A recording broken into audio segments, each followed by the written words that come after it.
Welcome to Philosophy of Action. Today I want to have a short talk about what I think is one of the biggest causes of most of our societal problems today. And that is that people think money is magic. Specifically, I mean the idea that money can essentially fix all problems, which is very weird to me. Not because money cannot fix a lot of problems, but actually yes, money does not fix any problems at all. People fix problems. The economy is simply people doing things. Sure, money is a way to motivate them, but if you think about it, why does money work? Well, we basically all agree that money is a sort of numerical way of motivating each other to conduct actions. But the thing that actually matters is the action, not the money. People talk about a business not being able to work, or certain people not being able to do things because there's no money. But that's not really true, is it? The work can often still be done. What people mean is that people are not being paid the amount of money they want for that work. And that already shows the point. Money is not the action itself. Money is the motivation system around that action. For example, pensions have a interesting relation here. Money is seen as a sort of magical thing that we pay to the elderly, or rather, that elderly pay to themselves. And I think this is part of why people think they don't need kids. They think, my elderly days are taken care of because my pension comes out anyway. And then I can just buy all the goods I need with this pension. The problem is that money, again, is basically just a way to motivate people to do actions. So when you have no kids as a society, or as an individual anyway, there is no one to pay with that money you've saved up. So your pension becomes effectively worthless. Because you're paying humans to do actions. Without humans, there can be no actions. In population decline, money becomes inherently less valuable because a shrinking labor pool means there's less work to go around for more, or the same amount of money. You have the same or even more claims on labor, but fewer people actually capable of doing the labor. This most obvious effect is barely mentioned in most population decline arguments, as far as I have seen so far. Most people seem to stick their heads in the sand and think, well, money will fix this somehow. A lot of people in personal debates argue, I paid my share, but fundamentally money is only part of the economy, part of what I would say is the action economy of society. It is the part that consists of the impersonal exchange side within the economy. People who do not know each other use money to exchange human action between each other because money is basically a society-wide abstraction of the value of labor that we are doing for each other, or more broadly, the value of actions that we are doing for each other. That is why it works. That is why people pay each other. That's why I accept money, because I believe I can get actions for it in return. However, it does not mean money is the only way to get the economy or society functioning. Plenty of people do things they could be getting paid for without actually getting paid for them. Why? Because they like doing it, or because they are getting paid in direct actions in return. For example, a reciprocal relationship. Like a good relationship, you do your actions for your partner, your friends, etc., and they in return do actions for you.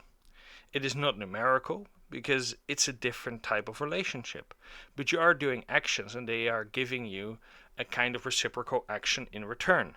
Essentially, that is a reputational economy, a friendship economy, however you want to call it, but it's still human action.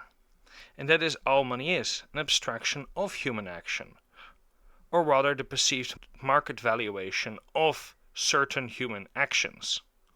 Going back to the demographic decline problem, that means that, for example, in the case of pensions, a lot of aspects of the economy are simply not visible using money.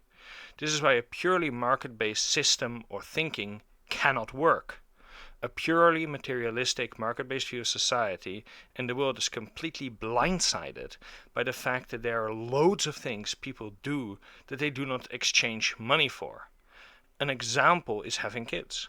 Of course, kids are expensive, but nobody really gets paid to have them, even though kids provide the future labor of that society.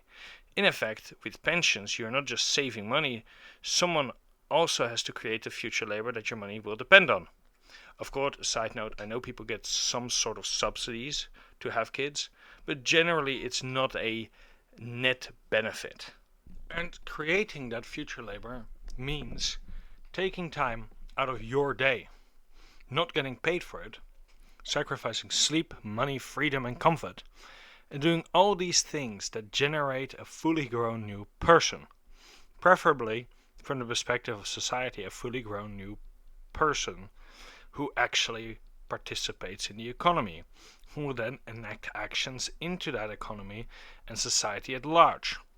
And parents are not getting paid for that at all, or nowhere near enough to justify those actions in a narrow market sense economy. What this means is that when you are just saving your pension, but not raising children, you have in fact not fully paid your way.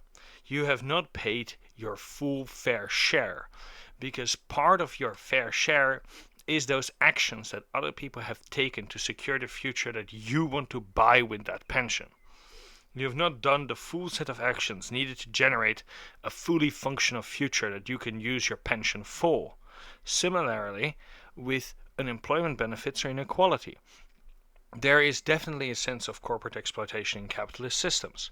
It happens, true. There should definitely be regulations to a certain extent to limit that.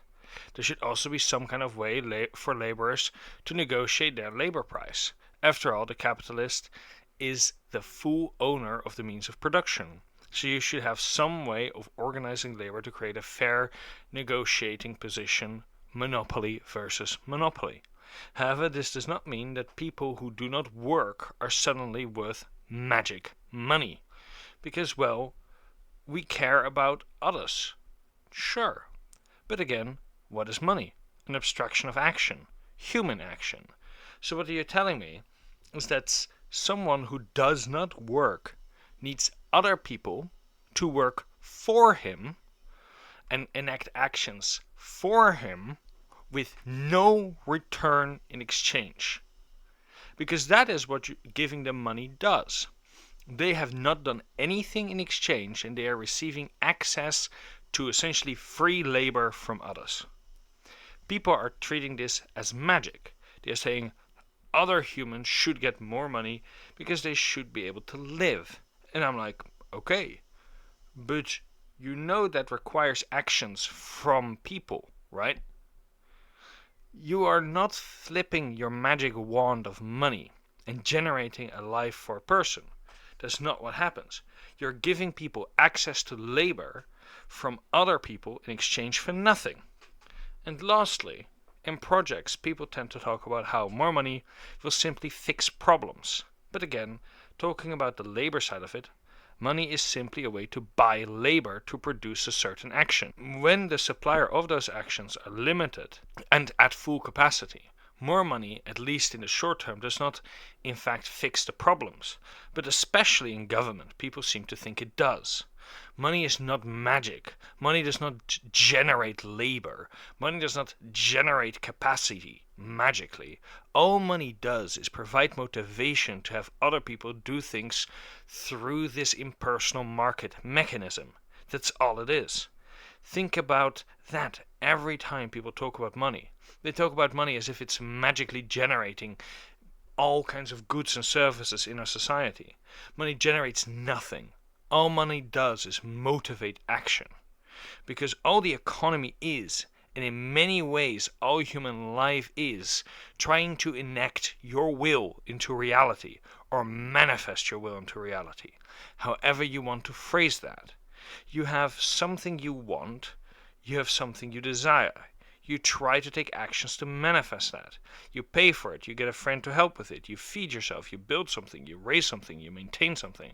And that is what money abstracts. That's what money allows coordination for, by making it impersonal and universally valued.